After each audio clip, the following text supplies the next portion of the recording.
fobia itu menjadikan kita akhirnya udahlah, yang penting saya nutup aurat anak saya, biarlah nanti yang akan menentukan langkah hidupnya sendiri. Gimana? Dan ini tidak betul.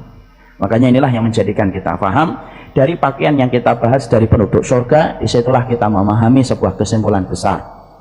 Pakaian itu tidak ringan di hadapan Allah, dan pakaian itu merupakan salah satu proses kesempurnaan manusia untuk menjadi salah satu penghuni surga yang diberikan pakaian terindah oleh Allah Subhanahu wa ta'ala. Selamat datang di channel Tauhid Istiqomah. Semoga video ini bisa membawa berkah untuk kita semua. Amin. Ikhwan-ikhwan, bapak-bapak yang semoga Allah rahmati, ibu-ibu dan umahat yang dicintai oleh suaminya masing-masing. Alhamdulillah, tentunya kita senantiasa bersyukur kepada Allah atas seluruh nikmat yang Allah berikan kepada kita, karena sesungguhnya Allah begitu baik. Kenikmatan yang Allah berikan kepada kita tidak terhingga dan tidak ternilai harganya, bagaikan samudra yang tidak memiliki garis batas dan garis tepi. Tetapi memang tabiat manusia dan karakter manusia tidak pandai menghitung setiap nikmat yang Allah berikan, karena kita senantiasa amnesia terhadap kebaikan yang Allah berikan pada kehidupan kita. Dan inilah yang menjadikan kita senantiasa berusaha bagaimana menempa hati kita, jiwa kita, dan kehidupan kita untuk senantiasa mampu sensitif terhadap semua nikmat yang Allah berikan kepada kita. Sebagaimana sensitifnya Nabi Ayub ketika menghitung kenikmatan. Ketika Nabi Ayub ditimpa dengan rasa sakit, maka istrinya sempat komplain dan sempat berkomentar, "Kenapa engkau tidak berdoa kepada Allah supaya disembuhkan?" Maka jawaban Nabi Ayub luar biasa. Beliau mengatakan, "Allah sudah memberikan kenikmatan kepadaku sehat selama 70 tahun. Apakah aku tidak pandai membalas 70 tahun sisanya ketika aku diberikan sakit?" Dan itu menunjukkan orang yang beriman berbanding lurus dengan sensitifnya hati dia dan jiwa dia untuk selalu mampu menghitung setiap nikmat yang Allah berikan pada kehidupannya. Dan inilah yang menjadikan kita betul-betul berusaha. Semoga dengan setiap nasihat yang kita dengarkan, setiap ilmu dan goresan pena dari para ulama yang kita baca, menjadikan kita senantiasa mampu bersyukur kepada Allah. Karena syukur itu bukan sesuatu yang gampang, syukur itu bukan sesuatu yang ringan. Kita ini sudah salah persepsi bahwasanya merasa syukur itu lebih gampang daripada sabar. Kalau ada pilihan menjadi mukmin A yang bersabar, B yang bersyukur, kita tidak langsung berpikir, langsung menetapkan pilihan kita menjadi manusia mukmin yang bersyukur, karena kita merasa bahwasanya syukur itu lebih mudah daripada sabar. Padahal syukur itu sama beratnya sebagaimana sabar. Padahal banyak orang yang bersabar tetapi belum tentu mampu dia bersyukur. Makanya Rasulullah SAW tidak pernah meninggalkan satu zikir setiap habis sholat sepanjang hidupnya dan sepanjang hayatnya. Ketika beliau berdoa, "Allahumma a'inni ala dzikrika wa syukrika wa husni ibadatika." Ya Allah, tolonglah aku untuk senantiasa berzikir kepadamu, bersyukur kepadamu, dan beribadah yang benar kepadamu. Di situ kita menjumpai kalaulah Nabi Muhammad yang kokoh imannya, kuat di dalam takwanya, masih meminta tolong kepada Allah supaya dikuatkan untuk mampu bersyukur kepada Allah, maka itu menunjukkan kepada kita bahwasanya syukur itu tidak gampang. Makanya kita ingat kata-kata hikmah dan emas dari para ulama terdahulu ketika mereka mengatakan, "Kami dulu diuji dengan kesabaran, diuji dengan kesempitan, dan kami mampu bersabar. Tapi ketika kami diuji dengan kelapangan, sedikit di antara kami mampu bersyukur." Dan itulah yang menjadikan kita berusaha betul. Semoga kita termasuk orang yang senantiasa bersyukur kepada Allah setiap waktunya dan setiap saatnya pada titian kehidupan kita. Bukan bahagia yang menjadikan kita bersyukur, tapi bersyukurlah pasti kita akan dibahagiakan oleh Allah Subhanahu wa ta'ala. Ibu-ibu dan umahat serta bapak-bapak yang semoga Allah rahmati, paham materialistik itu merusak banyak sekali jalan pikiran kita, dan paham materialistik itu merusak mindset kita sebagai seorang mukmin ketika beribadah kepada Allah. Salah satu pilar keburukan dari paham materialistik itu adalah menjadikan kita selalu berpikir bahwasanya masa depan itu harus bebas finansial, dan itu berbanding lurus dengan masa depan yang cerah. Dulu ketika kita di SMP, di SMA, kuliah, kita membayangkan bahwasanya masa depan itu ketika tua bebas finansial, kemana-mana bisa pergi, dan kita dalam kondisi kecukupan apa yang kita butuhkan. Orang yang semacam itu kita komentari masa depannya itu cerah. Tapi ternyata pemahaman itu salah. Kalau kita membaca di dalam surat Ali Imran 185, ternyata Allah tidak pernah meletakkan masa depan itu di masa tua. Bahkan masa tua itu identik dengan berbagai macam kelemahan dan berbagai macam keburukan tanpa kita sadari. Makanya ada zikir pagi, Allahumma inni a'udzubika min su'il kibari. Ya Allah, aku berlindung diri dari keburukan di masa tua. Karena di masa tua itu yang biasanya kuat nanti akan jadi lemah. Yang biasanya ingat maka dia akan menjadi pikun. Yang biasanya mampu melakukan aktivitas yang banyak mulai berkurang aktivitasnya. Kalau kita membayangkan bahwasanya masa depan kita hanyalah di masa tua yang senang, berarti kita recehan betul masa depan kita. Allah itu mengkoreksi kita bahwasanya masa depan itu bukan di masa tua. Ketika kita membaca di dalam surat Ali Imran 185, Allah menyampaikan, "Faman zuhziha 'anil nar wa udkhilal jannah faqad faza." Sesungguhnya barang siapa mereka yang dijauhkan dari neraka, dimasukkan oleh Allah ke dalam surga, itulah kemenangan yang nyata. Jadi masa depan orang yang beriman bukan di usia 50 tahun. Masa depan orang yang beriman bukan di usia 60 tahun ketika dia berkecukupan. Sudah punya rumah, sudah punya mobil, sudah keliling dunia. Bukan itu. Tapi masa depan bagi orang yang beriman, yaitu ketika kita dijauhkan dari neraka, dimasukkan kita ke dalam surga, maka itulah kemenangan yang nyata dan itulah hakikat masa depan bagi orang yang beriman. Dan itulah yang menjadikan kita ingin sekali. Kita ingin menata masa depan kita, masa depan dalam kehidupan kampung akhirat kita. Masa depan yang akan menentukan selama-lamanya nasib dan status kita ketika nanti sudah meninggal dunia. Dan kita harus memikirkan apa yang harusnya kita lakukan dan apa yang harusnya kita kerjakan untuk meraih masa depan kita. Dengan dua indikator, dijauhkan neraka, dimasukkan ke surga, dan itulah kemenangan yang nyata. Nah, itulah yang menjadikan kita mempelajari kitab 175 Jalan Menuju ke Surga, karena kitab ini membicarakan bukan di masa tua. Kitab ini bukan membicarakan tentang di masa paruh baya, tapi kitab ini membicarakan tentang perkara apa saja, aktivitas apa saja, dan amal apa saja yang bisa menjadikan masa depan kita cerah, yaitu adalah dimasukkan ke surga dan dijauhkan dari neraka. Dan kitab ini meracik setiap wahyu yang disampaikan oleh Allah di dalam kalamnya dan firmannya, dan meracik setiap sabda Rasulullah SAW ketika menyampaikan jalan ke surga, karena sesungguhnya surga itu tempat tertinggi untuk membasuh semua keletihan dan kelelahan kita sebagai manusia yang beriman kepada Allah. Inilah yang menjadikan kita bersyukur setiap waktunya dan setiap saatnya ketika kita diberikan kemudahan untuk mendapatkan ilmu, terutama ilmu yang berkaitan tentang akhirat kita. Karena sesungguhnya perjalanan ke akhirat itu harus digali. Kalaulah kita menuju ke Telkomsel, harus digali dengan ilmu ijazah S1. Kalaulah kita pengen pergi kerja di Indosat, kita harus sekolah sampai S1. Maka surga itu posisinya harus dirangkai dengan ilmu, diusahakan dengan ilmu.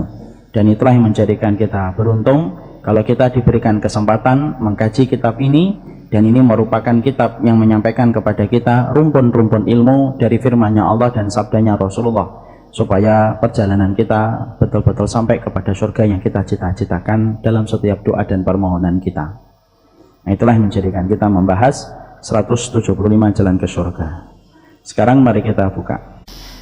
Kemarin kita telah membahas bahwasanya ke surga itu memiliki pakaian. Dan Rasulullah SAW menjelaskan tentang pakaian-pakaian yang akan dimiliki oleh penduduk surga, menyampaikan kepada kita bahwasanya urusan pakaian itu bukan urusan yang sepele, bukan urusan yang sepele, tetapi urusan pakaian itu urusan yang sangat besar. Makanya kita mengetahui masalah pakaian itu bukan hanya dalam konteks di dunia ketika masih hidup, ketika kita meninggal pun diatur pakaiannya, dan ketika kita berada di surga pun kita diberitahu bagaimana pakaian kita. Kenapa ya semua fase kehidupan kita itu ada pakaian, Ustaz? Kecuali ketika kita berada pada rahim ibu kita. Tapi ketika di dunia ada pakaiannya, ketika mati ada pakaiannya, ruh kita dikasih pakaian. Bahkan ketika nanti kita dibangkitkan, asalnya kita telanjang, lalu kemudian kita diberikan pakaian. Dan orang yang pertama kali diberikan pakaian setelah dibangkitkan dalam kondisi telanjang adalah Nabi Ibrahim. Dan kita juga mengetahui di surga pun ada pakaian yang sudah kita pelajari sifat-sifat pakaian bagi penduduk surga. Apa kesimpulan dari benang merah semua itu? Satu, Bu, kita memiliki Rabb yang sangat detail kalau sudah mengatur masalah pakaian dan bagaimana menutup aurat kita. Makanya kalau ada di antara manusia yang masih tidak peduli bagaimana pakaiannya yang benar di sisi Allah, maka dia tidak paham bahwasanya dia memiliki Rabb yang paling detail dan paling sayang kepada mereka yang menutup auratnya dengan berpakaian dengan pakaian yang diridhoi oleh Allah, dan dia tidak paham bahwasanya Allah itu keras adabnya bagi mereka yang tidak menutup aurat sesuai dengan pakaian yang diridhoi oleh Allah Subhanahu wa taala. Makanya tidak main-main orang yang tidak menutup auratnya, maka dia tidak akan mencium baunya surga, saking begitu dalamnya ditelangelamkan ia ke dalam neraka karena kebencian Allah berbanding lurus dengan aurat yang terlihat ketika dia tidak menutup pakaian tersebut. Makanya kita paham bukan hanya ketika hidup, bahkan ketika kita meninggal dunia pun diatur pakaian kain kafan kita berapa lembarnya, bagaimana cara membungkusnya, dan tidak boleh kelihatan auratnya. Bukan hanya ketika mati, Bu, sampai ruh kita pun ada pakaiannya. Bukankah saya sampaikan dalam satu riwayat Barok bin Azib, Rasulullah Shallallahu Alaihi Wasallam menyampaikan ruh itu kalau dicabut dari jasad, maka jasad dibungkus dengan kain kafan. Adapun ruh itu dibawa pakaian dari surga, karena malaikat rahmah yang menjemput setiap ruh orang yang beriman, malaikat itu datang bukan tangan hampa, tapi malaikat itu datang membawa dua barang. Satu, kain kafan dari surga, kafanun min akfanil jannah. Yang kedua, hanutun min khunutil miski, dan dia membawa minyak wangi yang diambil dari surga.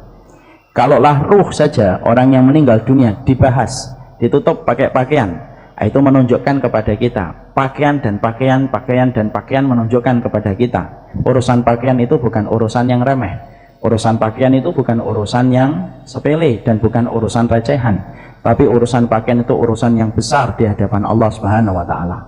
Makanya ketika kita mampu menutup aurat kita sesuai dengan kehendaknya Allah, kalau bukan rahmatnya Allah, maka kita tidak akan mampu menutup aurat itu. Makanya saya ingat perkataan para salaf, berapa banyak orang yang berpakaian di dunia tetapi dia nanti akan telanjang, artinya dia akan hina di akhirat, karena pakaian yang dia kenakan di dunia adalah pakaian yang tidak diridhai oleh Allah Subhanahu wa taala. Dan berapa banyak orang yang mereka itu ketika berpakaian maka dihinakan oleh Allah, padahal Allah sudah menyampaikan wa may yuhinillahu fahal min mukram. Siapapun yang sudah dihinakan oleh Allah, siapa yang mampu akan mengangkatnya kembali untuk mendapatkan kemuliaan. Makanya masalah pakaian itu bukan masalah sepele, dia masalah besar.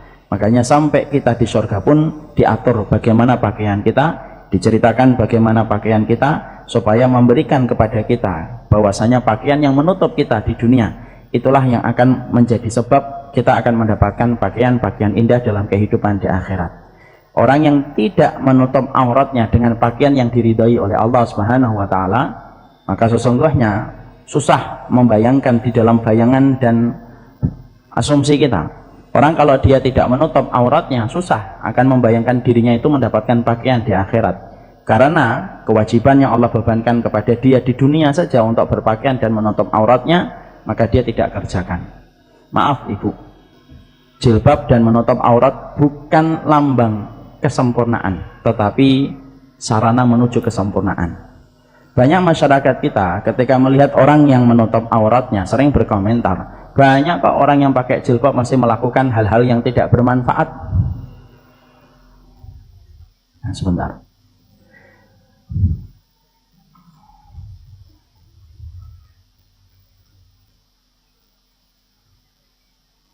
Tidak muat, sekalian agak panjang aja kalau berkenan, ya nanti tidak geser-geser lagi ya. Kalau berkenan, perlu saya bantu? Mungkin bapak-bapak bisa membantu. Semoga Allah rahmati bapak-bapak. Bunda-bunda bisa ada maju dulu lagi, kasihan yang di belakang ya, boleh kalau masih bisa ke depannya. Yang di depan agak maju dikit ya, jangan banyak-banyak ya. Yang belakang maju, kalau tidak cukup nanti biar saya aja yang pulang. Jangan Ustaz. Ya masa nggak pulang, masa tinggal di sini, tidak mungkin.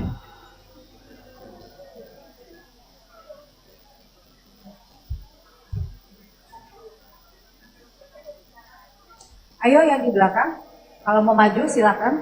Nanti sebentar Ustadznya sudah mulai, jadi sudah siap duduk.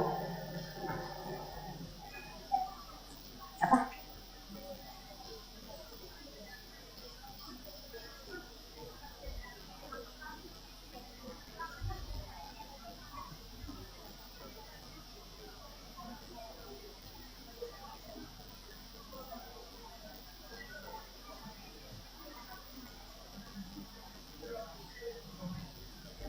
Sudah?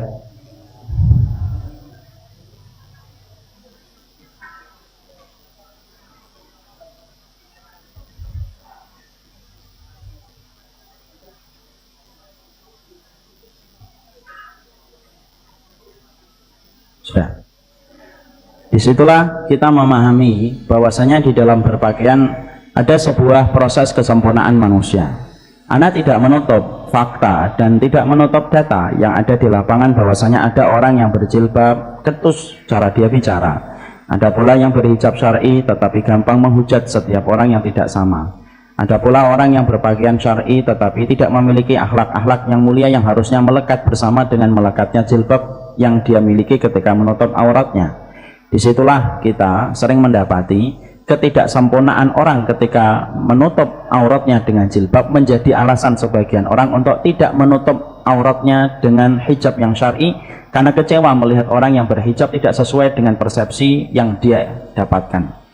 Maka kita jawab, nanti kalau ibu-ibu bertemu dengan orang-orang yang berpikiran bahwasanya pada jilbab itu melekat sifat kesempurnaan, sampaikan kepadanya, jangan melihat syariat jilbab dan hijab kepada orang, karena orang itu tidak akan sempurna.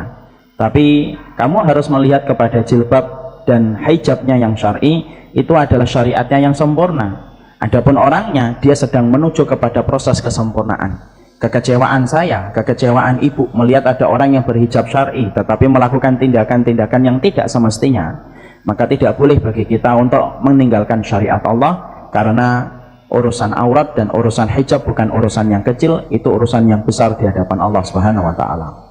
Makanya saya mengingatkan ibu juga, mengingatkan diri saya juga, karena kan saya juga merupakan bapak dari 2 putri. Kita juga harus paham juga, sesungguhnya yang kita harus pahami, jangan hanya kita yang berhijab, tetapi anak kita pun harus kita kondisikan betul bagaimana dia berhijab. Karena sesungguhnya siapapun yang mendiamkan anaknya membuka aurat, karena miris ibu, kadang-kadang sering kita jumpai banyak ibu berhijab yang syar'i, menutup auratnya, tapi dia berjalan dengan anaknya, pakaian anaknya hanya pakai celana pendek, lalu ibunya dalam kondisi seakan-akan nyaman, santai melihat kondisi anaknya berpakaian yang semacam itu. Anak khawatir ibu, kondisi para ibu yang membiarkan anaknya membuka auratnya dan tidak pernah menyampaikan bagaimana kewajiban kepada sang anak untuk menutup auratnya dengan hijab yang syar'i. Mungkin ibu dengan anak tidak bertengkar hari ini, mungkin ibu akan dianggap pahlawan bagi anaknya. Mungkin anaknya akan berkomentar, ibu saya asyik banget, saya tidak pernah diberikan kewajiban untuk menutup auratnya. Tapi ingat, kita harus selalu ingat kepada apa yang disampaikan oleh Allah di dalam surat Az-Zukhruf 67, al-akhillau yawma idzin ba'duhum li ba'din adu illal muttaqin. Sesungguhnya orang yang saling mencintai dalam satu keluarga atau saling mencintai di antara para sahabat, mereka kelak akan menjadi sesuatu, akan menjadi pasangan yang bermusuhan illal muttaqin, kecuali orang yang bertakwa. Bisa jadi ada ibu dengan anaknya bertengkar hebat. Anak baru tahu kalau ternyata ketika dia tidak menutup auratnya ketika hidup, itu betul-betul berkobar api neraka disediakan bagi mereka yang tidak menutup auratnya. Ketika baru sadar, terbelalak matanya melihat neraka, salah satunya diperuntukkan bagi mereka yang tidak menutup auratnya, maka anak-anak itu akan mencari kambing hitam untuk disalahkan. Dan mungkin yang pertama kali disalahkan kalau tidak bapaknya, ya ibunya. Lalu mereka yang akan membuat alasan di hadapan Allah, saya tidak nutup aurat itu karena bapak saya diam, saya tidak nutup aurat itu ya karena ibu saya diam. Dan akhirnya disitulah kita mendapati gagalnya orang tua yang masuk surga bukan karena dia meninggalkan sholat. Gagalnya orang tua yang masuk surga bukan karena orang tuanya tidak puasa. Gagalnya orang tua untuk masuk surga bukan karena dia tidak menutup auratnya dengan hijab, tapi gagalnya orang tua itu menuju kepada surga karena mendiamkan kemaksiatan terjadi dan menimpa kepada anaknya. Dan salah satu kemaksiatan besar itu membiarkan aurat terbuka, membiarkan aurat terbuka. Nah, itu yang betul-betul kita khawatirkan. Ustadz, saya sudah menyampaikan sama anak saya tentang masalah pakaian, saya kondisikan dia untuk menutup auratnya, tapi ternyata dia tidak mengindahkan apa yang saya sampaikan. Walaupun saya sudah berdoa, walaupun saya sudah merintih, walaupun saya sudah sujud menangis di atas sajadah ketika memikirkan ulah anak saya. Kalau sudah semacam itu, nah itu di luar batas kemampuan kita. Allah tidak mengadab, Allah tidak akan menghisap orang tua yang semacam itu. Kalau dia sudah berusaha, dari kecil sudah dikondisikan pakai jilbab, dari kecil dikondisikan menutup auratnya, dari kecil sudah difahamkan tentang akidah, tapi semua ikhtiar sudah dilakukan, makanannya diperhatikan yang halal, kok ternyata semua itu sudah diperhatikan, tapi anaknya tetap bersikeras untuk tidak menutup auratnya, maka ibu dan bapak tidak terkena hisab atas apa yang sudah diusahakan. Yang Allah akan kenakan hisab kepada orang tua yang membiarkan anak putrinya membuka auratnya dan dia merasa nyaman dan meridhoi apa yang dilakukan oleh sang anak. Ustadz, saya tidak melakukan dosa, tapi saya kemudian tidak membenci dosa. Itu tidak boleh, Bu. Istrinya Nabi Lut itu tidak melakukan perbuatan yang dilakukan oleh kaumnya Nabi Lut, karena istrinya Nabi Lut itu tidak homo, karena dia perempuan. Karena homo sama lesbian itu duluan homo, lebih tua umurnya homo daripada lesbian.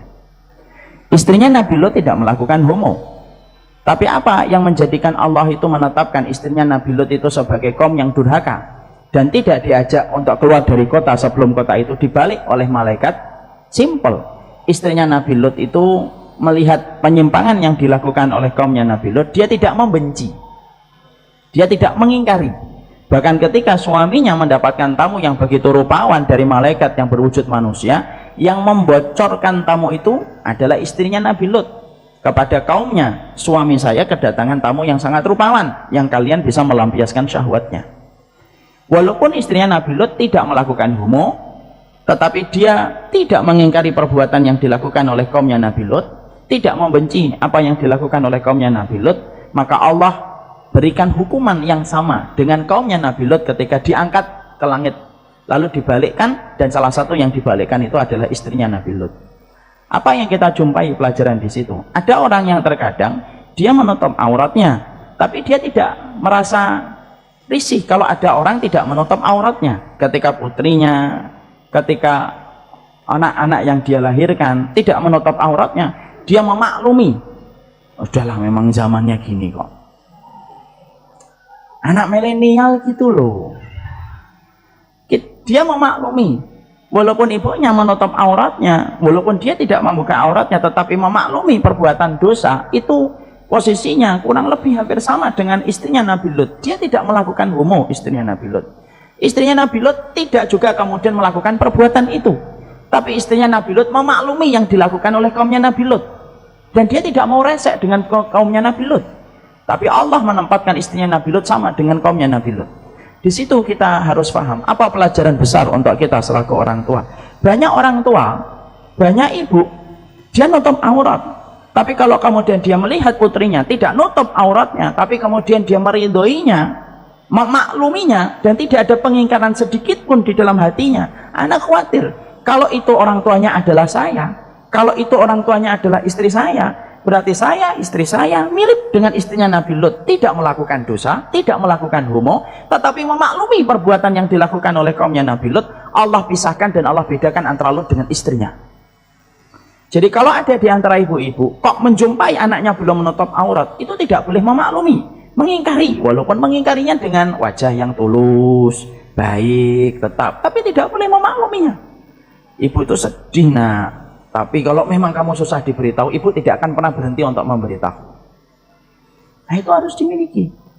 Karena anak khawatir hari ini ketika kemudian kita tidak mengetahui ini dan kita sering terkena narasi syariat fobia, bukan hanya Islam fobia. Sekarang itu sudah ada syariat fobia.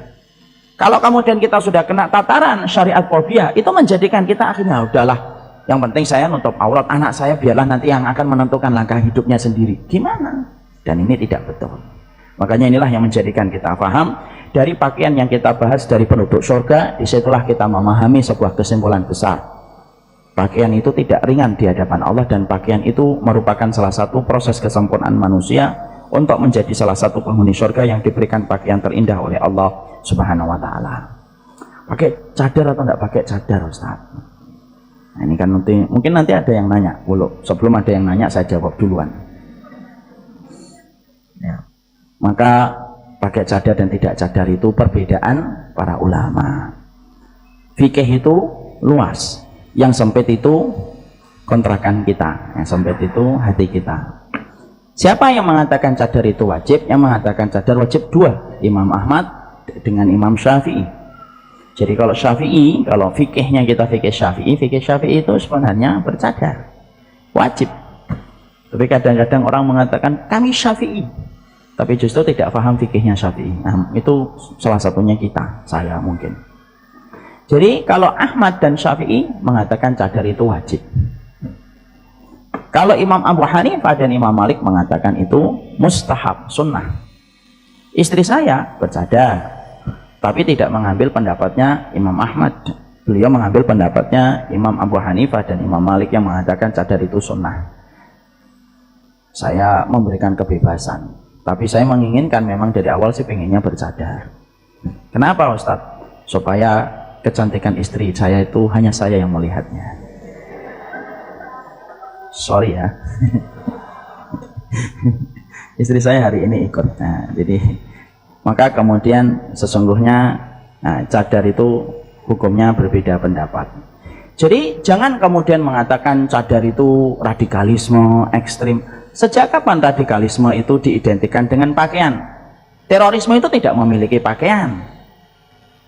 Orang Yahudi tidak pakai cadar, radikal banget dan ekstrim banget membunuh saudara-saudara kita di Palestina. Apa salah saudara kita? Di tanah dia sendiri melakukan apa yang menjadi tanahnya sendiri, tapi dibombardir dengan rudal, dibombardir dengan peluru, sampai kemudian kita mendapati salah satu wartawan tuh ada yang masuk ke matanya. Coba, radikalisme itu tidak punya pakaian, tidak punya fashion dia. Lalu kenapa harus diidentikan dengan pakaiannya kaum muslimin? Dan kita kemudian dipaksa untuk mengikuti narasi semacam itu. Ya tidak betul lah. Kalaupun ada orang yang kemudian dia radikal, itu oknumnya, dan setiap orang punya sisi ekstrim. Kecuali orang yang dirahmati oleh Allah Subhanahu wa Ta'ala. Dan tidak usah meributkan masalah cadarnya. Ya? Mau pakai cadar selama dia menutup hijabnya, ada yang memilih saya menutup hijab yang syar'i, tapi tadi dia pakai cadar. Ada yang kemudian dia pakai cadar, khairlah, itu masalah syariat. Itulah wajah dan potret ketundukan seorang wanita kepada Rabbnya. Kalaupun ada yang memilih bercadar, karena kita tahu semua istrinya Rasulullah bercadar. Makanya ketika Aisyah radhiyallahu anha ketinggalan di dalam peristiwa Ghazwatu Banil Mustalid, yaitu ketika beliau difitnah berzina dengan Sofwan bin Mu'attal, itu kan Aisyah ketinggalan. Lalu Sofwan bin Mu'attal datang melihat Aisyah melihat ada seorang sahabat yang datang membawa unta, karena sahabat itu beliau jalannya agak lambat, maka yang dilakukan oleh Aisyah itu menutup cadar. Berarti istri Rasulullah bercadar, dan itu tidak pernah identik dengan radikalisme. Pakai cadar monggo, tidak pakai cadar pastikan kita sudah membaca dalilnya dulu. Oh, saya memilih untuk kemudian tidak mengatakan cadar itu wajib. Yang jadi masalah itu kalau pakai cadar tapi tidak pakai jilbab, nah itu yang bermasalah.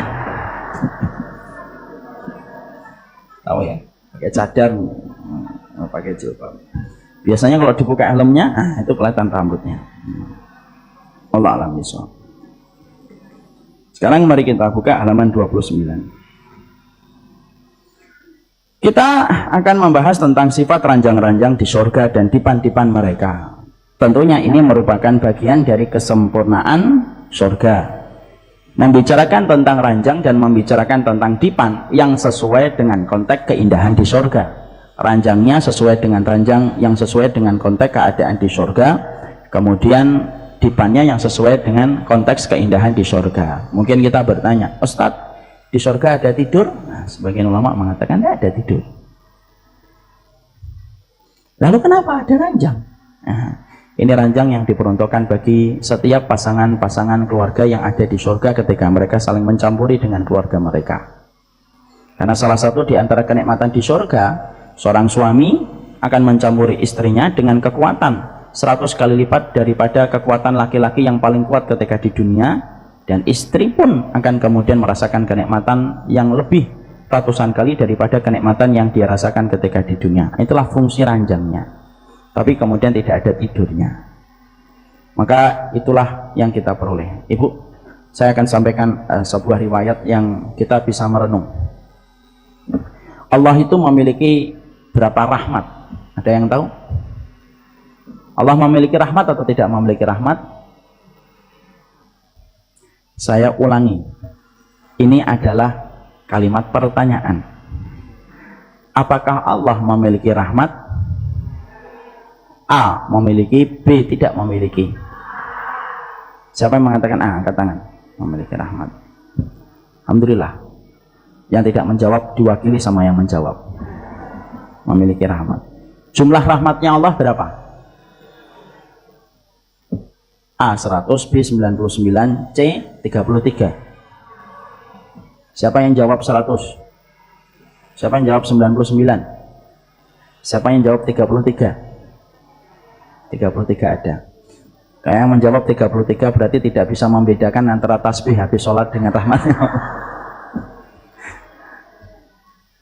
Maka kemudian rahmatnya Allah itu 100. Innallaha mi'atur rahmah.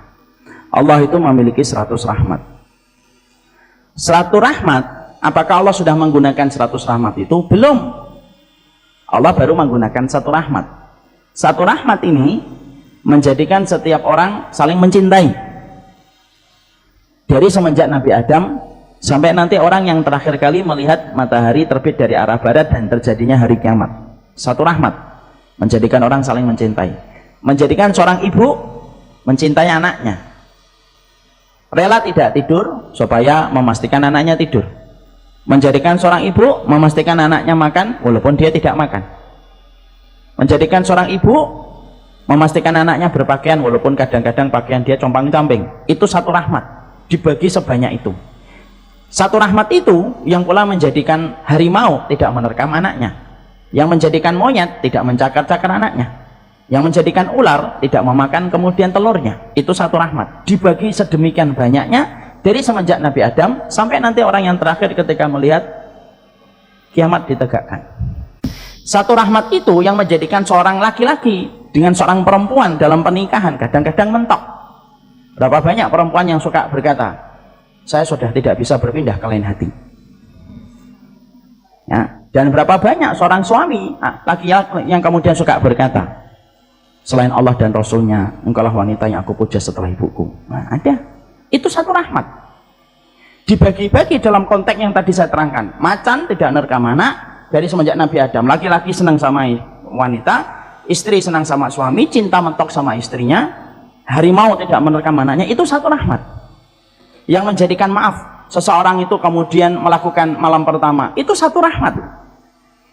Padahal kita tahu orang yang kemudian melakukan 1 malam pertama itu sudah berapa miliar orang yang melakukannya. Itu 1 rahmat. Yang 99 rahmat itu belum dipakai sama Allah. Kapan dipakainya 99 rahmat itu? Hanya khusus untuk penduduk surga. Berarti sudah dikurangi orang kafir yang masuk neraka. Sudah dikurangi dengan hewan-hewan. Dan hanya Allah berikan kepada penduduk surga. Lah kita bisa bayangkan, kalau kualitas kita berkeluarga di dunia sekarang, banyak perempuan yang kadang-kadang saking cintanya dia kepada suami, kalau ada masalah sedikit dia kecewa karena saking cintanya dia kepada suami, dan sebaliknya itu baru menggunakan 1 rahmat. Tapi walaupun semacam itu kemudian mereka bisa bercampur satu dengan yang lainnya antara seorang suami dengan istrinya, itu 1 rahmat. Yang 99 Allah berikan nanti di surga. Nah, kita bisa bayangkan kenikmatannya apa seorang suami kalau ketemu lagi dengan istrinya, seorang istri ketemu lagi dengan suaminya di surga. Tidak dengan 1 rahmat, tapi dengan 99 rahmat. Loh, terus mentoknya seberapa? Ibu-ibu, kalau hari ini 1 rahmat yang kemudian dibagi semenjak Nabi Adam, suaminya telat 5 jam tidak pulang, handphonenya tidak bisa ditelepon, ibu sudah mikir macam-macam. Jangan-jangan layang-layang putus lagi nih, kan gitu. Itu baru 5 jam, tapi kemudian terasa betul kita kehilangan seseorang yang kemudian kita harapkan semoga segera pulang. 1 rahmat itu menjadikan seorang ibu-ibu ketika melepas suaminya di waktu pagi, malam, maka dia mendambakan suaminya itu pulang. Itu 1 rahmat. Semua orang ngerasain. Orang yang tinggal di kota wisata, orang yang tinggal di Kemang Pratama komplek perumahan saya, semuanya ngerasakan itu. Itu 1 rahmat. Itu kadang-kadang kita sudah pusing. Ketika kemudian kita sudah sayang-sayangnya sama orang, sampai ada kata-kata lagi sayang-sayangnya ditinggal. Itu 1 rahmat. Kalau 1 rahmat saja sedemikian dahsyatnya efek yang kemudian Allah berikan kepada makhluk ketika sudah mendapatkan cinta yang merupakan bagian dari rahmat, Nah, kita bisa bayangin, kalau kemudian nanti kita menjadi penghuni surga, itu tidak mendapatkan satu rahmat, tapi mendapatkan 99 rahmat yang Allah berikan itu hanya untuk penduduk surga. Suami kalau sudah ketemu lagi dengan istrinya, saking gedenya 99 rahmat, tidak ada lagi bertengkar. Ya kan? Kalau keluarga di dunia, sesolih apapun tetap bertengkar atau tidak? Ada pertengkaran. Rasulullah hampir menceraikan istrinya. Itu setingkat Nabi. Nabi saja pernah mau menceraikan istrinya. Sampai kemudian beliau berdiam di masjid selama 1 bulan. Sampai turunnya surat At-Tolak. Itu kalau kemudian di dunia. Itu setingkat Rasulullah pernah mau menceraikan istrinya. Itu Rasul. Kalau keluarga di dunia, kadang-kadang secinta apapun kita tetap bertengkar atau tidak bertengkar? Bertengkar. Masalah lampu hidup atau lampu mati, bertengkar. Masalah kemudian kamar ditutup atau tidak ditutup, bisa kita bertengkar. Itu di dunia. Tapi konteks yang ketika nanti di akhirat, Masya Allah, saking gedenya 99 rahmat, Masya Allah, saking gedenya itu tidak ada waktu untuk bertengkar. Nanti makanya mungkin saja, ini mungkin ada suami istri itu nanti kalau sudah masuk surga itu nanti ngomong mengingat-ingat dunia. Dulu kita kok suka bertengkar 3 hari sekali ya, gitu. Kamu dulu ngambek, kan ini kenapa ya, gitu. Kamu juga gitu, nggak kurang sabar sama saya. Itu nanti dibicarain. Kenapa kalau penduduk surga itu suami istri tidak berada kemudian pertengkaran, Ustaz? Bukankah perempuan tetap pada fitrahnya? Tetap, Bu. Jangan kita kira nanti kalau wanita di surga kemudian fitrahnya hilang. Enggak, fitrahnya tetap suka rumah. Fitrahnya tetap ada. Karena kalau kita di dunia itu kan pertengkaran karena fitrahnya laki-laki dan perempuan itu kan berbeda. Walaisad dzakaru kal unsa, laki-laki dengan perempuan itu berbeda. Makanya terjadi pertengkaran. Makanya itu bumbu-bumbu penyedap dalam urusan rumah tangga. Karena memang laki-laki dan perempuan beda. Perempuan banyak ngomong, laki-laki sedikit ngomong. Dan banyak hal yang membedakan laki-laki dengan perempuan, cara memandangnya aja beda, Bu. Makanya saya pernah belajar dari satu YouTube itu. Laki-laki itu kalau memandang ke depan, Bu. Kalau perempuan kalau memandang itu melebar. Makanya laki-laki kalau suruh nyari barang tidak ketemu. Karena dia ngeliatnya ke depan. Kalau perempuan melebar dia. Ini loh kacamatanya. Makanya kalau nyari itu pakai mata. Loh sampai fisik itu, ada dokter itu bilang, loh sampai fisiknya Allah ciptakan perempuan itu beda.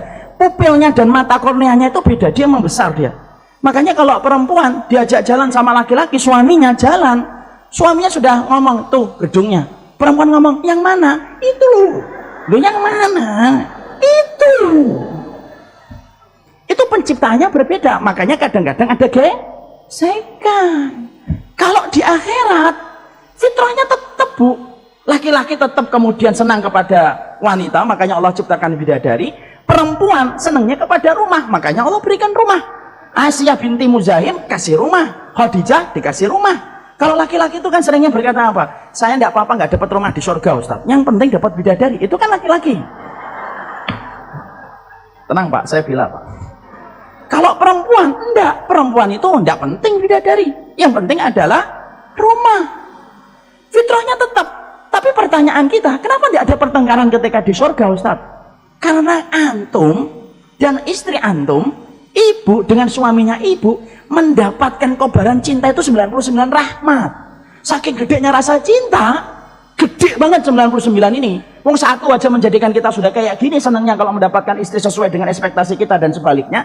Itu baru 1, apalagi 99. Makanya tidak ada pertengkaran nanti di surga. Karena saya pernah ditanya, Ustaz, suami istri bisa ketemu lagi nggak di surga? Bisa, Bu. Nanti bertengkar lagi nggak, Ustaz? Enggak lah. Hobi banget bertengkar di dunia, di akhirat masih bertengkar. Itu gedenya itu sampai kayak gitu. Makanya kalau ibu bertengkar sama suami, lalu kemudian ibu sedih, yang difikirkan insya Allah ini suami walaupun kadang-kadang membuat saya menetes air mata, tapi dialah yang baik. Moga-moga nanti tidak ada lagi pertengkaran ketika kami bertemu di surga. Jadi kalau memang di dunia itu memang kita bertengkar karena masih menggunakan satu rahmat, itu pun dibagi-bagi rata dengan banyak makhluk dari semenjak Nabi Adam sampai nanti yang paling terakhir. Bukan berarti kita memaklumi nanti kalau bertengkar, ya. Nanti suaminya nanya, kamu kok hobi sih ngajak bertengkar? Loh, ini memang fitrah tabiat di dunia itu bertengkar. Jangan gitu. Paham sampai di sini? Masya Allah ya. Jadi kita bayangkan itu. Kalau saya bayangkan sama istri saya, insya Allah moga-moga saya dan istri saya masuk surga. Masya Allah. Yang ngaminkan berarti diaminkan pula oleh malaikat yang sama. bertemu di dunia, bertetangga di surga. Jadi kalau kita bayangkan nanti di surga itu, kerjaan kita sama istri kita itu apa? Ngobrol. Makanya selain ranjang disediakan apa? Dipan. Itu kan selalu bergandengan ini. Ranjang, dipan, ranjang, dipan, ranjang, dipan. Coba baca di dalam Quran. Ranjang, dipan, ranjang, dipan. Kenapa? Karena kalau sudah dicampuri dan mencampuri, setelah itu ngobrol. Di dipan. Ngobrol apa saja, Bu. Makanya saya sudah sampaikan kan di sini, senikmat-nikmatnya laki-laki surga ketika bersama bidadari tidak akan mampu mengalahkan kenikmatan laki-laki surga bersama istrinya. Kenapa? Karena dia sama bidadari tidak punya histori. Kalau sama istrinya, dia punya histori yang panjang. Jadi kalau ada laki-laki penduduk surga ketemu dengan istrinya di surga, dia ingat nggak dulu ketika kita ke kota wisata, habis dari Darussalam kita makan pecel gitu. Ingat. Tapi kalau laki-laki penduduk surga ngomong sama bidadari, ingat gak kita makan pecel? Kapan saya makan pecel? Bidadarinya nggak ngerti, bidadarinya nggak paham. Makanya itulah yang menjadikan akhirnya kita mengerti surga itu tempat untuk membasuh semua keletihan manusia, tempat membasuh semua kelelahan manusia itu di surga. Istri kalau dia baik kepada suaminya karena ingat kebaikan suaminya, maaf ya, kamu akan kecewa karena kami adalah laki-laki akhir zaman yang penuh dengan kekurangan. Tapi kalau seorang istri dia berkhidmah kepada suaminya karena tahu di balik punggung suaminya itu ada surga. Orang yang mengingat surga itu kekuatan, orang yang mengingat makhluk itu kelemahan, orang yang mengingat dunia itu kerapuhan.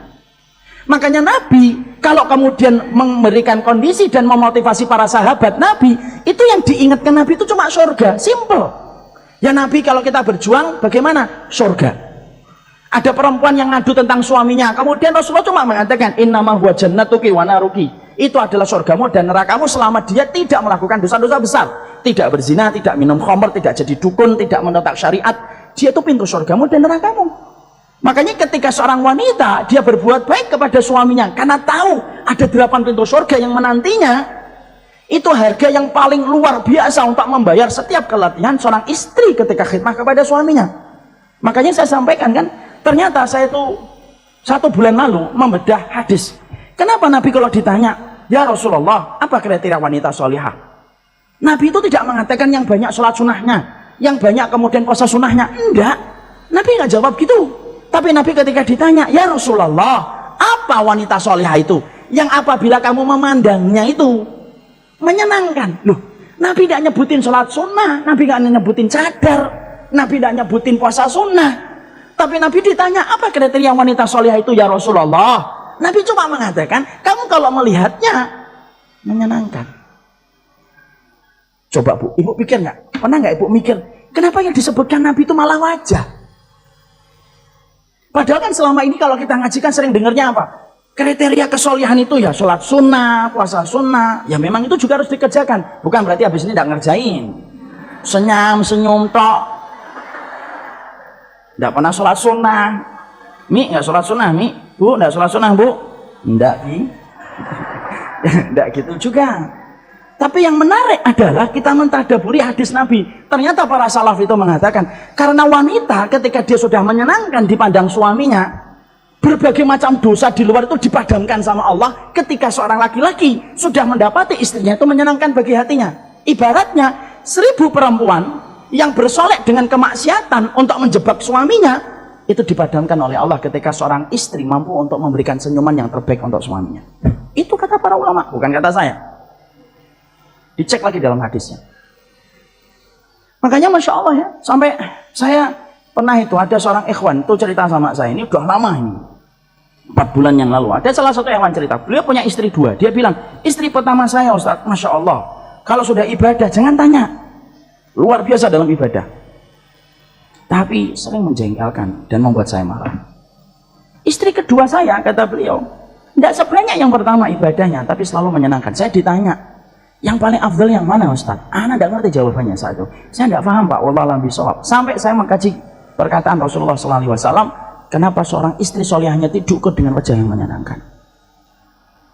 Maka kalau kemudian istri itu sudah memberikan kebaikan untuk suaminya, bisa jadi kebaikan itulah yang akan memberikan energi kebaikan untuk suami. Walaupun suami tetap memberikan contoh dan dia menjadi kawam, tapi kalau dia mendapatkan partner terbaik akhiratnya, maka suami itu akan mudah. Kalaupun dia salah, dia akan meninggalkan kesalahan itu dengan pelan-pelan. Makanya saya ingat ya, kisahnya Hasan al-Basri. Hasan al-Basri itu pernah masuk ke pasar, mendapati ada pedagang di pasar itu. Dia berdagang betul-betul menggunakan berbagai macam cara, sampai cara haram itu dipakai. Maka Hasan al-Basri ketika menjumpai pedagang itu mengatakan semacam itu. Perhatikan kata Hasan al-Basri, bi'sat tajir, ini seburuk-buruk pedagang, menggunakan cara yang haram untuk berdagang.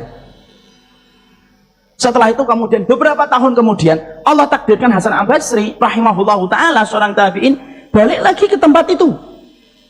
Dan ketika balik ke tempat itu, dia mendapati pedagang itu sudah berubah total dari pertama kali Hasan al-Basri melihatnya. Sampai Hasan al-Basri itu mikir, ini apakah betul-betul pedagang yang dulu atau tidak? Sampai akhirnya ketika pedagang itu mau nutup lapaknya, Hasan al-Basri itu mendekat, lalu tanya, kamu jualan lapak di sini sudah berapa lama? Sudah bertahun-tahun. Oh betul ternyata. Lalu Hasan al-Basri berkata, dulu saya pernah melihatmu berdagang dengan cara yang diharamkan oleh Allah. Lalu hari ini aku melihatmu berdagang dengan cara yang Allah ridhoi. Apa sih pengaruhnya yang kamu dapatkan sampai kamu bisa berubah metode kamu ketika berdagang? Saat itu Hasan al-Basri mendapatkan jawaban. Saya dulu punya istri, yang mana istri saya itu selalu mengingatkan saya untuk mencari uang sebanyak-banyaknya. Sampai-sampai ketika saya nyari uang sebanyak-banyaknya, saya akhirnya ketika datang ke pasar tidak ada pikiran saya kecuali satu, mengeruk untung supaya istri saya tidak marah-marah ketika saya pulang ke rumah. Akhirnya saya menggunakan berbagai macam cara. Akhirnya dengan izin Allah, istri saya ini meninggal dunia. Lalu saya menikah kembali yang kedua. Ketika menikah lagi, saya mendapatkan istri yang Masya Allah, setiap saya sebelum keluar ke pasar, dia berkata, nasbir alal jau wala nasbir alan nar. Bang, saya sabar kalau lapar, tapi saya nggak sabar kalau kamu membawa api neraka ke dalam rumah kita dengan harta yang haram. Berapapun itu, ana sabar selama itu halal. Masya Allah. Perkataan itulah yang menjadikan saya ketika sampai ke pasar, qanaah saya membesar. Ketika qanaah saya membesar, saya berjualan dengan keridhaan Allah. Apa yang kita dapatkan kisah dari Hasan al-Basri itu, Bu? Istri itu membawa pengaruh kebaikan.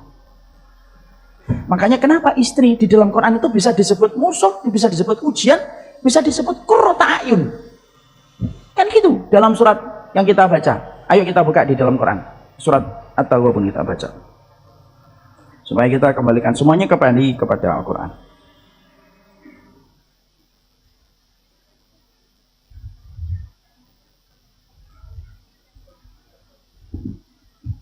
Ayat yang ke-14. Ya ayyuhalladzina amanu inna min azwajikum wa auladikum aduwwul lakum fahdharuhum.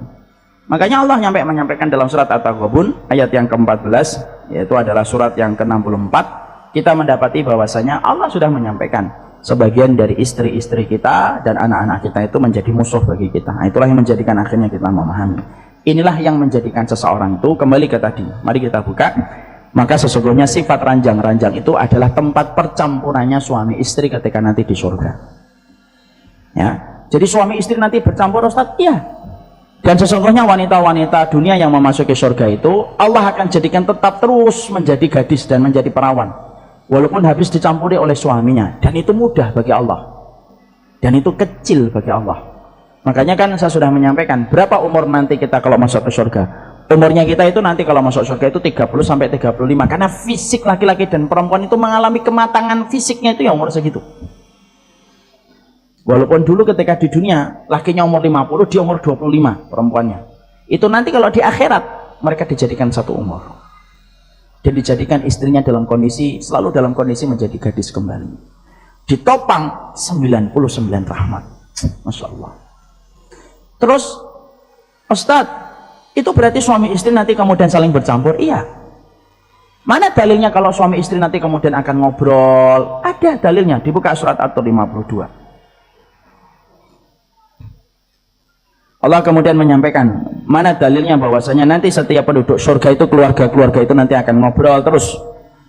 Maka Allah kemudian sampaikan di dalam surat At-Tur ayat yang ke-25, wa aqbala ba'duhum ala ba'di yatasaalun. Allah jadikan setiap pasangan-pasangan itu keluarga-keluarga yang dipertemukan ketika mereka di dunia itu apa? Yatasaalun. Mereka saling kemudian bertanya, mereka saling kemudian saling menanyakan kabar satu dengan yang lainnya, dan itu menunjukkan kepada kita bahwasanya ranjang dan dipan itu perpaduan bagi keluarga-keluarga di surga. Jadi kehidupan mereka itu hanya senang-senang. Kalau tidak bercampur, ngobrol. Kalau nggak bercampur, ngobrol, makan. Itu saja. Dan itu tidak ada selesainya. Kita, Bu, kalau lagi rukun sama pasangan kita, yang kita lakukan bersama pasangan kita kalau lagi rukun itu apa? Kalau tidak ngobrol, nyari makan. Kan gitu. Yuk, Pi, makan kacang hijau. Ayo. Lagi rukun. Coba kalau nggak rukun. Nggak usah kamu udah nyari kacang hijau, masakin aja males. Kan gitu. Karena lagi tidak rukun. Makanya ketika penduduk surga itu diberikan oleh Allah 99 rahmat yang Allah berikan, kerjaan mereka itu bercampur, dicampuri, ngobrol, makan, sudah jalan-jalan. Dan ketika mereka jalan-jalan nanti akan diberikan oleh Allah tunggangan-tunggangan yang akan kita bahas pada pembahasan yang terakhir. Nanti kita akan diberikan tunggangan-tunggangan karena setiap penduduk surga nanti bisa memiliki kuda. Apa bedanya kuda di dunia dengan kuda di surga? Rasulullah mengatakan kuda di surga itu mendapatkan 2 sayap yang akan membawa kita kemanapun kita pergi. Nggak usah nanti komentar, saya takut ketinggian Ustaz. Nggak, hilang, ketinggiannya hilang. Ketinggiannya hilang itu insya Allah. Maka kita baca. Nah, sekarang mari kita buka bukunya halaman 29. Dari Abdullah bin Mas'ud dalam menafsirkan firman Allah, Bata'in wa manistabrak, permadani yang di bagian dalamnya ada sutra. Dia berkata, kalian telah dikabarkan tentang bagian dalamnya, lalu bagaimana dengan bagian luarnya? Allah kemudian berfirman, mereka berada di atas dipan, ala surim mawdunah, muttaqiina 'alaiha mutaqabilin. Maka mereka berada di atas dipan yang bertahta emas dan permata, seraya bertelekan di atasnya berhadap-hadapan. Ibu kalau selalu dapati, ibu dapatkan Al-Waqi'ah 15 dan 16. Itu sama dengan surat At-Tur yang kita baca. Coba dibuka lagi surat At-Tur.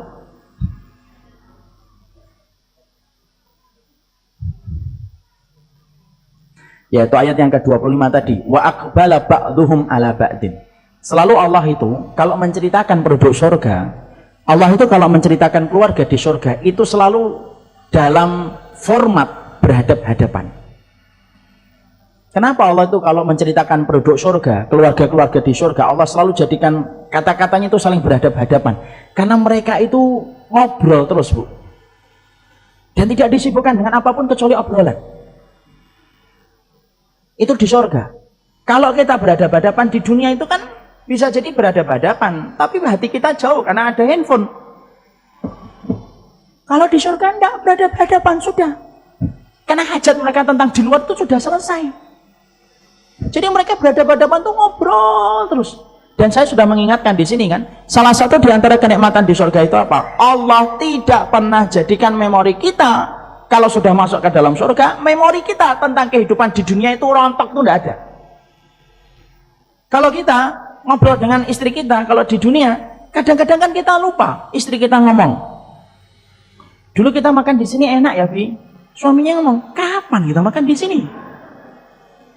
Istrinya setelah itu diem aja. Suami saya pelupa berat. Itu di dunia. Kadang-kadang kita ngomong, dulu kita pernah parkir di sini ya, Bu, Mi, gitu. Istri kita ngomong, sejak kapan kita parkir di sini? Kamu sama siapa? Itu enggak sama. Kan gitu. Lupa dia. Maka kemudian itu di dunia. Adapun ketika nanti sudah di surga, karena salah satu di antara perkara yang mereka nanti obrolin itu adalah obrolan mereka tentang di dunia, maka semua memori mereka tentang di dunia itu tidak ada yang lupa.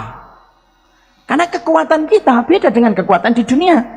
Fisik kita kalau ditinggikan oleh Allah, berarti kekuatan akal kita pun luar biasa ditinggikan oleh Allah. Maaf ya, kita ini ditinggikan oleh Allah setinggi Nabi Adam, berarti 35 meter, 60 hasta. Kalau fisik kamu saja ditinggikan, otak kamu pun akan dibuat oleh Allah lebih banyak memorinya daripada memori yang kita hafal di dunia. Itu sudah konsekuensi. Berarti kalau kita ditinggikan sampai 35 meter, uratnya lebih banyak, syarafnya lebih banyak, kemampuan otaknya lebih banyak. Makanya sampai para ulama mengatakan, orang nanti kalau di surga itu tidak pernah kehabisan materi untuk bicara. Nggak ada suami ngomong sama istrinya, habis ini ngomong apa lagi ya? Nggak ada. Terus main handphone karena bingung ngomong apa. Itu di dunia. Makanya selalu dikatakan, kalau Allah menyebutkan kata jipan, Allah menyebutkan kasur, selalu Allah sebutkan beradab-adaban.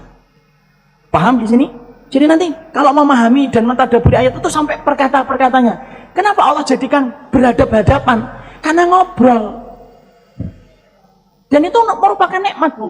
Kita ini kalau dalam satu tahun, anak pernah nanya sama bapak-bapak, apa momen yang paling istimewa? Selalu dia bicara momen Idul Fitri, Ustaz. Kenapa paling istimewa? Karena saat itulah dia ketemu teman, pulang ke rumah, ngobrol, kerjanya kalau nggak ngobrol makan. Kalau kita pas Syawal itu ngapain sih kita kalau ke kota kita? Ya ngobrol, reuni, setelah itu makan. Kalau di Kudus sate kerbau, lontong, lentok, soto. Habis itu ngobrol lagi, tidur, bangun-bangun, makan kuliner mana lagi. Nanti kalau duit sudah habis, baru kemudian beli tiket ke Bekasi. Dan kita semuanya, kenapa kok tetap kita selalu pulang? Walaupun kita tahu macetnya luar biasa. Karena di situ kita paham, perjumpaan keluarga itu nikmatnya luar biasa. Dan itu akan terjadi setiap harinya ketika di surga. Makanya orang kok hari ini nggak paham akhirat itu lucu. Ada orang agnostik, nggak percaya agama, lucu. Ada orang yang sampai menghina-hina syariat. Ada orang yang menghina syariat kemarin mengatakan saya mengkritik Islam supaya Islam itu maju. Padahal dia juga nggak maju-maju. Masya Allah. Maka apa yang dia korbankan tidak sebanding dengan apa yang dia dapatkan. Kemudian dijelaskan di dalam ayat berikutnya. Di dalamnya kita buka halaman 30. Di dalamnya ada mereka duduk bertelekan di atas dipan. Mereka tidak merasakan di dalamnya terik matahari dan tidak pula dingin yang sangat. Tidak ada hal yang semacam itu. Artinya kondisinya betul-betul tenang gitu. Seperti masa-masa liburan, dan itu dilipat gandakan kenikmatannya. Maka disampaikan dalam surat Al-Ghasyiyah, fiha sururum marfu'ah, di dalamnya ada tahta-tahta yang ditinggikan. Artinya tinggi, tempatnya tinggi, tempat-tempat yang ditinggikan oleh Allah Subhanahu wa taala. Kenapa ya Ibu? Selalu kalau kita mendengar kata surga itu ada kata-kata tinggi, tinggi, tinggi. Fi jannatin aliyah ala sururim marfu'ah. Selalu ada kata tinggi, ada sebuah kamar yang ditinggikan oleh Allah. Selalu kita melihat fasilitas surga itu ada kata-kata tinggi. Kenapa surga itu identik dengan sesuatu yang tinggi, Bu? Ibu ada yang bisa jawab kenapa? Ini antara tawaduk dan tidak tahu jawaban. Surga itu, Bu, identik dengan sesuatu yang tinggi. Karena apa, Ibu? Karena sesungguhnya di tempat yang tinggi itu berbagai macam keindahan itu akan kelihatan daripada tempat yang rendah. Ibu melihat matahari di puncak Gunung Lawu itu berbeda dengan melihat matahari di Narogong. Itu beda. Karena semakin tinggi semakin indah. Makanya maaf ya, kalau kemudian kita punya apartemennya itu di lantai 1, indah atau tidak indah? Tidak indah, mungkin cepat kalau pergi ke tempat parkir. Tapi kalau di lantai 1 tidak indah, Bu. Kelihatan itu apa? Security sama tempat parkir. Tapi kalau kita punya apartemen di lantai 25, ngelihat mobil itu indah, ngelihat jalan ketika malam berkedip-kedip, kemudian lampu-lampu di mobil, ngelihat macet aja menyenangkan kalau di atas 25. Dengar adzan kalau di lantai 25 itu indah, saling menyambung satu adzan dengan adzan berikutnya. Itu kalau di tempat yang tinggi. Makanya kita akhirnya paham kenapa selalu dikatakan ala sururim marfu'ah, selalu dikatakan tempatnya ditinggikan, tempatnya ditinggikan, tempatnya ditinggikan. Karena di tempat yang tinggi kelihatan semuanya. Makanya sekarang itu gaya dokumentasi film ataupun acara-acara di televisi ataupun di YouTube, Ibu selalu melihat angle-nya itu diambil dari atas pakai drone. Kenapa? Karena di atas tempat yang tinggi itu kelihatan semuanya, indah kelihatannya. Makanya surga identik dengan kalimat ditinggikan, ditinggikan, jipannya ditinggikan, tempatnya ditinggikan. Dan itu yang kita dapatkan. Jipan kita pun nanti ditinggikan sama Allah. Kenapa? Supaya ngobrolnya itu kelihatan semuanya. Makanya penduduk surga bisa nggak melihat penduduk neraka? Bisa. Penduduk neraka lagi disiksa kelihatan. Itu dulu tuh yang suka nyala-nyala gitu. Kelihatan semuanya. Loh nanti kasihan Ustaz. Loh kalau kasihan itu masih berada di kota wisata. Tidak ada kasihan, dicabut oleh Allah, ditinggikan oleh Allah tempatnya. Nah disitulah kita paham. Berarti kita paham, oh kenapa ada ranjang, ada dipan, kenapa tempatnya yang tinggi. Semua itu punya makna kalau kita detail membacanya di dalam tafsir. Sekarang kita buka halaman 30. Ciri-ciri wanita surga. Cirinya apa sih Ustaz? Nah itu yang akan menjadi pembahasan kita bulan depan insyaallah.